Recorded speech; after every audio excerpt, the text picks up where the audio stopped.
Chapter 7, Episode 15. Improving Relations.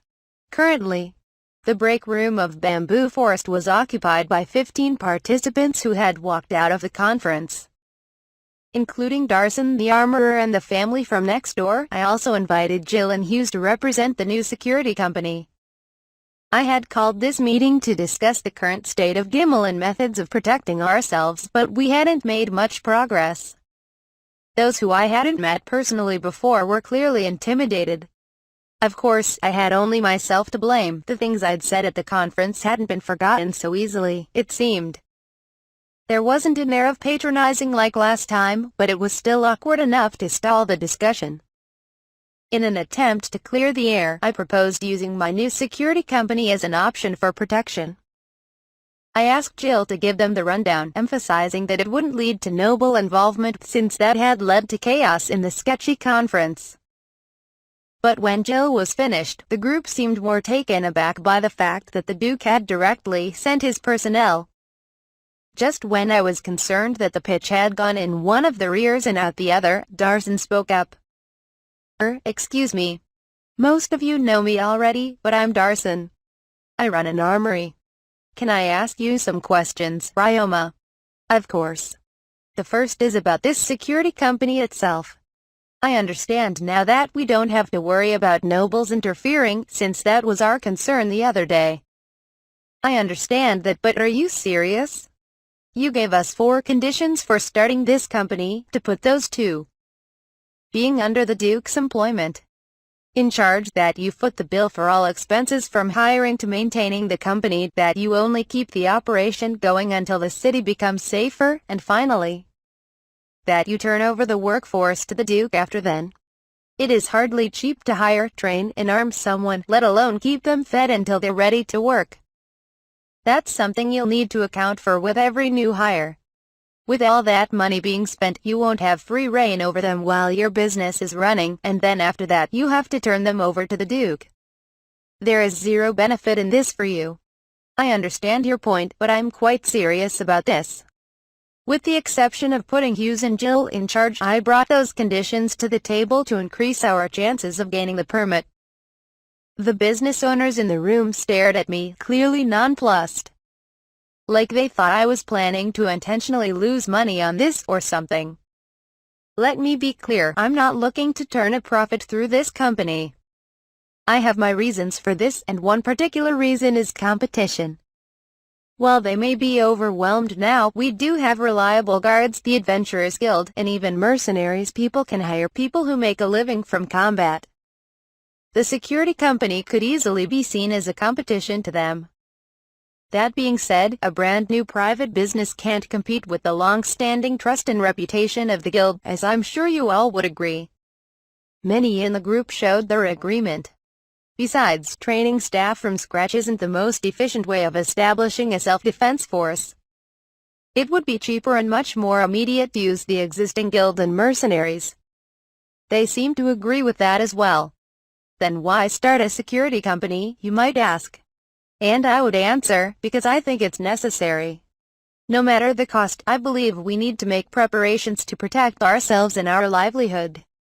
There's an old saying, penny wise, pound foolish. What's the use of pinching coins now if it could cost you your livelihood, your employees, your loved ones, or even your life? That's how I see it, anyway. Besides, I'm already looking to make money on another venture outside of the company proper, though it still does affect my company in a way. Also, I didn't ask for this to expedite the permit issuance, but the Duke has offered me some amount of compensation when I turn over my staff to him.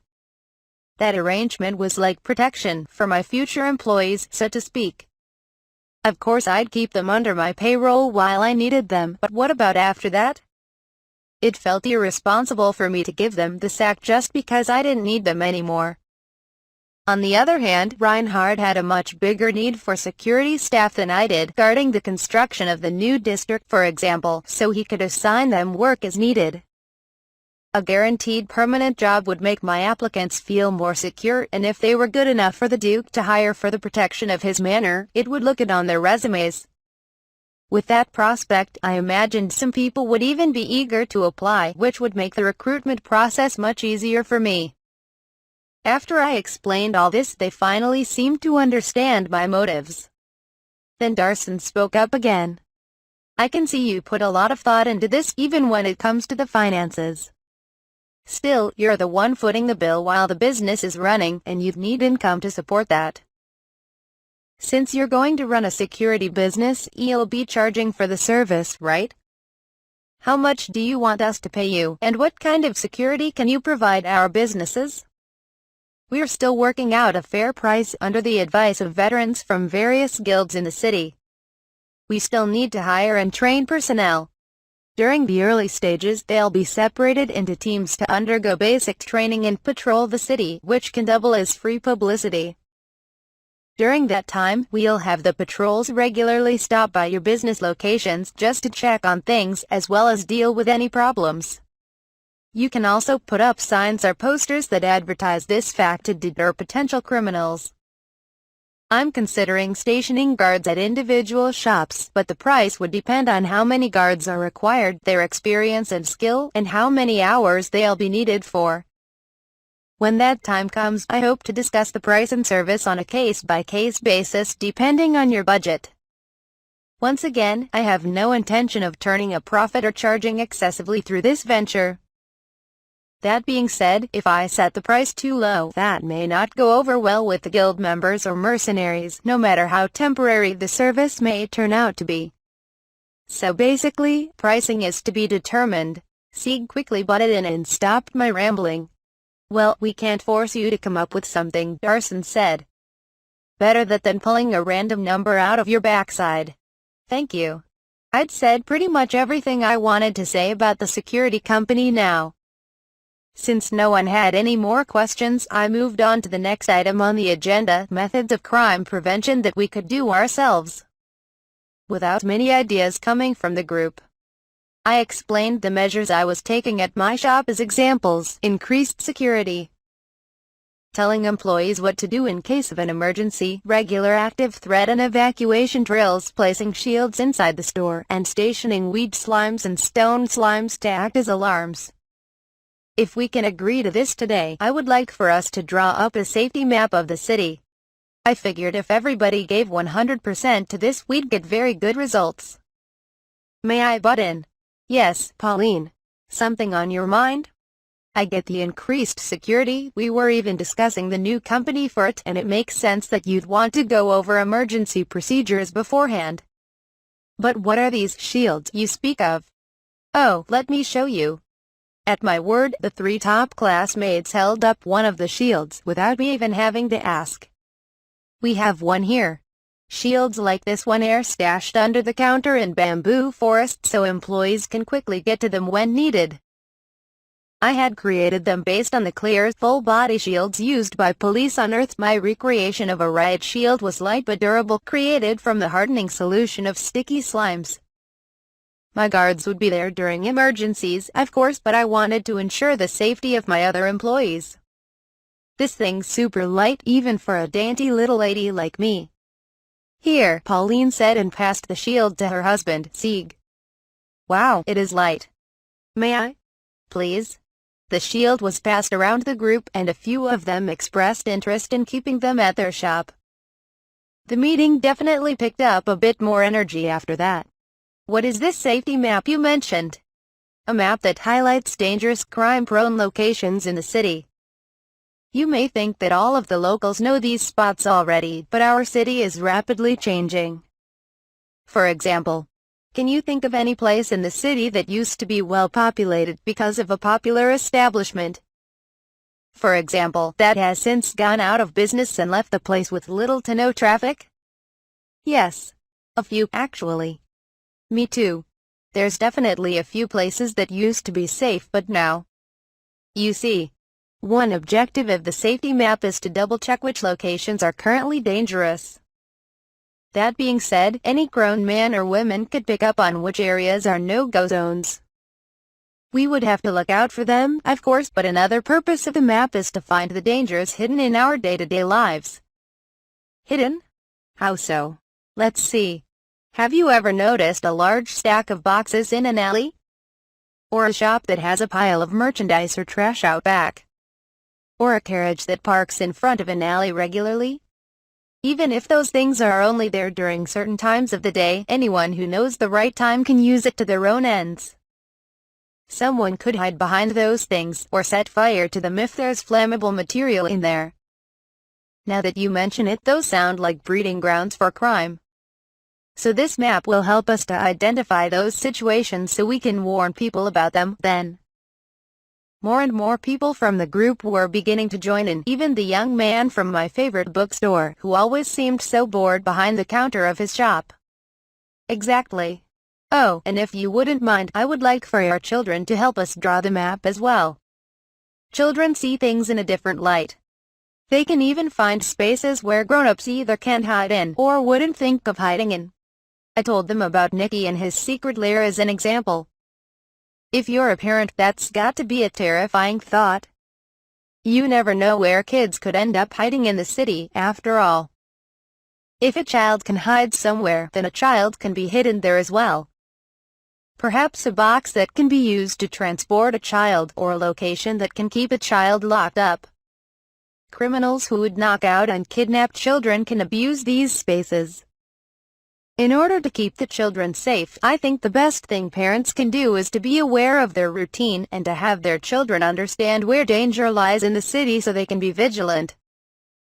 Crime may be on the rise, but you can't keep your children cooped up under your wing all day, and I imagine most children aren't too keen on listening to grown-ups just telling them what to do. The group responded with further agreement. You're right. I always tell them to be home before dark, but they still play in the streets until the sun's almost set. Same with mine. I appreciate when they run errands for me, but they keep cutting through deserted alleys to save time. At least your kids help out with the business. That's more than can be said for mine. This was beginning to turn into a parental commiseration meeting.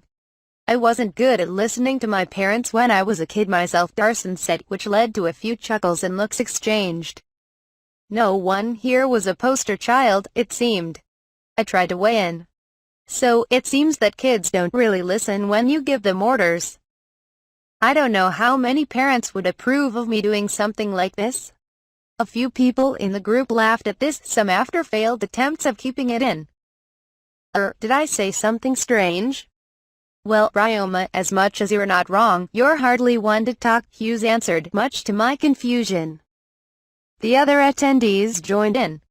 I mean, it would make sense that you, being a child, would know how children feel, but you just don't act like a child at all. I almost forgot you were one. With the rest of them sharing this sentiment, the awkwardness in the air melted away. The meeting proceeded swimmingly, with more questions and suggestions from the group stemming from my ideas. Eventually, we conclude that there wasn't enough time to hammer out the details, so we agreed on a few basic principles and promised to discuss things again later. After seeing most of the group off, I returned to the break room, where I had asked Darson, Pauline, and Sieg to stay behind, and they greeted me kindly. Thank you all, I told them. Wait, what for? I think this meeting was a terrific success. Everyone seemed happy about how it went, and they even apologized for the other day on their way out. The attendees had apologized for putting me in a situation where I must have felt isolated among unfriendly faces, and acknowledged that my combative response must have come from a resolve not to succumb to the orchestrated feel of the conference. While I stood by what I had said at the conference, I had been strained and had fully expected to make an enemy out of everyone in that room. That's why I had refused to participate in such harsh manner. I don't feel like all this effort is being thanked properly, though, Darson said. You've been thinking a lot, not just about your own business, but the city as a whole. They understood your true intentions today.